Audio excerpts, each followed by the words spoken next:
रावण के जन्म की कथा 2।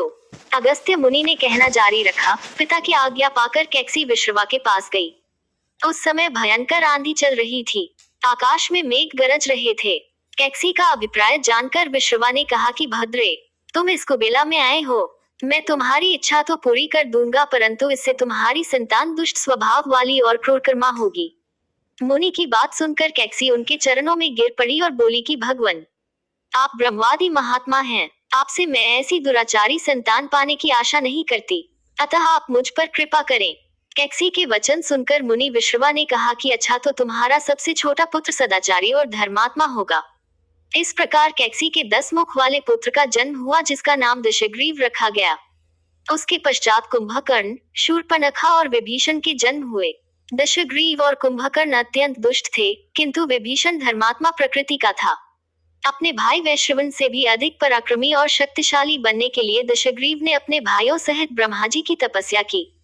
ब्रह्मा के प्रसन्न होने पर दशग्रीव ने मांगा कि मैं गरुड़, नाग, यक्ष, दैत्य, दानव, राक्षस तथा देवताओं के लिए अभ्य हो जाऊं। ब्रह्मा जी ने तथास्तु कहकर उसकी इच्छा पूरी कर दी। विभीषण ने धर्म में अविचल मति का और कुंभकर्ण ने वर्षों तक सोते रहने का वरदान पाया।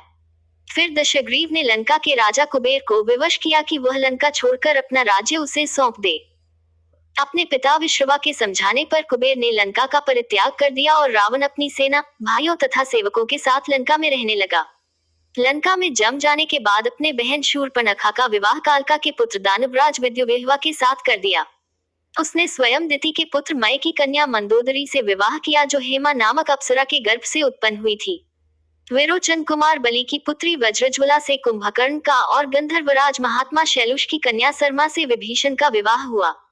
कुछ समय पश्चात मंदोदरी ने मेघनाद को जन्म दिया, जो इंद्र को परास्त कर संसार में इंद्रजित के नाम से प्रसिद्ध हुआ। सत्ता के मद में रावण उच्छृंखल हो देवताओं, ऋषियों, यक्षों और गंधर्वों को नाना प्रकार से कष्ट देने लगा। एक बार उसने कुबेर पर चढ़ाई करके उसे युद्ध में पराजित कर दिया और अपनी विजय की स्मृति के रूप में कुबेर के पुष्पक विमान पर अधिकार कर लिया। उस विमान का वेग मन के समान तीव्र था।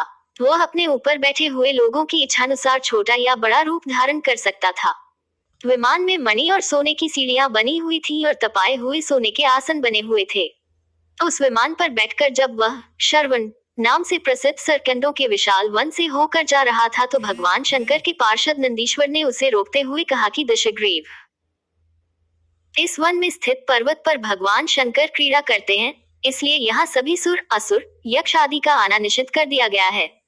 नंदीश्वर के वचनों से क्रुद्ध होकर रावण विमान से उतरकर भगवान शंकर की ओर चला। उसे रोकने के लिए उससे थोड़ी दूर पर हाथ में शूल लिए नंदी दूसरे शिव की भांति खड़े हो गए। उनका मुख वानर जैसा था। उसे देखकर रावण ठहाका मारकर हंस पड़ा।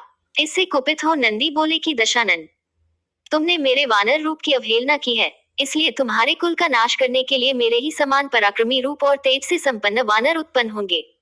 रावण ने इस ओर तनिक भी ध्यान नहीं दिया और बोला कि जिस पर्वत ने मेरे विमान की यात्रा में बाधा डाली है, आज मैं उसी को उखाड़ फेंकूंगा। यह कहकर उसने पर्वत के निचले भाग में हाथ डालकर उसे उठाने का प्रयत्न किया। जब पर्वत हिलने लगा तो भगवान शंकर ने उस पर्वत को अपने पैर के अंगूठे से दबा दिया।